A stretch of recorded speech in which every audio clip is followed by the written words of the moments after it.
have finally come to the third part of the subject. First part, we talk about what is AIS, introduction of AIS, which is chapter 1 and 2. Chapter 3 and 4, we talk about transaction processing. The one that we talk about, right? How the sales process work, right? Example of typical processes. Transaction processing. Yeah, that is the 3 and 4. 3 and 4. Right, 3 and 4, right? Yeah. How the process. And then now we have come to the third part of the subject. We have only 4 parts, alright? We have only 4 parts. The third part of the subject is on computer fraud and information system control. This is chapter 5. Chapter 5 is on computer fraud.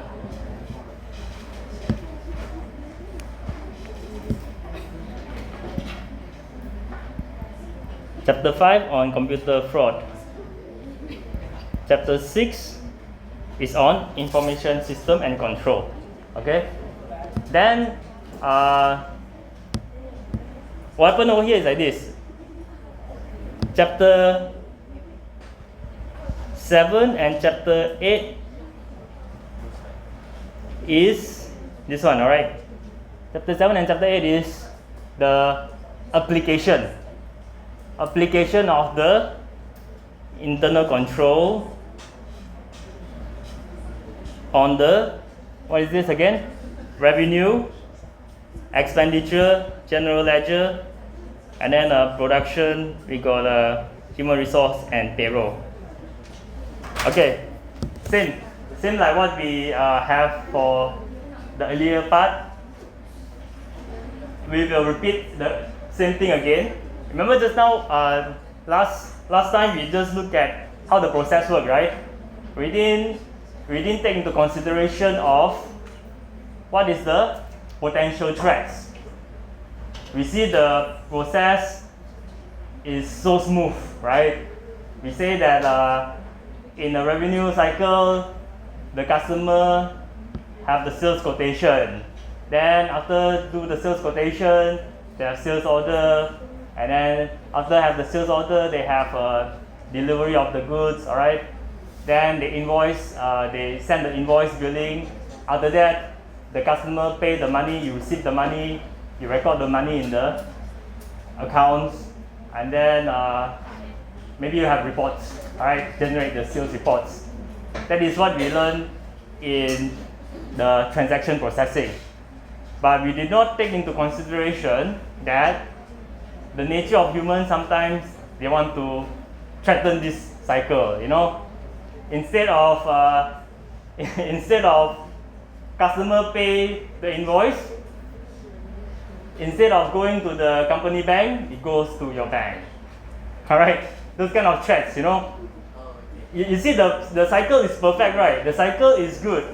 The process is in order, right? Everything is nice. Supposingly you put this in the business, it will work very nicely. But sometimes it is not so because of the threats, alright?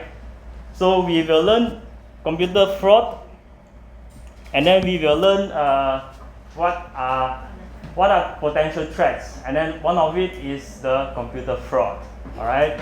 Where you will see later on what are different types of cybercrime, alright?